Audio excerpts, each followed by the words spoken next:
ആയുഷ്മാൻ ഭവ. മുത്തശ്ശി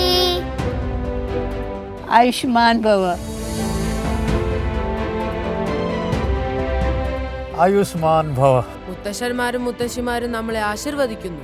ആയുഷ്മാൻ ഭവ എന്നാണ് പറയുന്നത്. പക്ഷെ മുത്തശ്ശന്മാരോടും മുത്തശ്ശിമാരോട് ആയുഷ്മാൻ ഭവ എന്ന് ആരാണ് പറയുന്നത്? മോദിജി. ആയുഷ്മാൻ ഭാരത് കാർഡ് നൽകിക്കൊണ്ട് അവരുടെ കാൽമുട്ടിന്റെയും കണ്ണിന്റെയും ഓപ്പറേഷൻ നടത്തിക്കൊണ്ട് 5 ലക്ഷത്തിന്റെ സൗജന്യ ചികിത്സ നൽകുന്നു. മുത്തച്ഛൻ മുത്തശ്ശിമാർ ശക്തരെങ്കിൽ താങ്ക് യു മോദിജി. ആയുഷ്മാൻ ഭാരത്, ആരോഗ്യ ഭാരതം, മോദി സർക്കാരിന്റെ ഗ്യാരണ്ടി.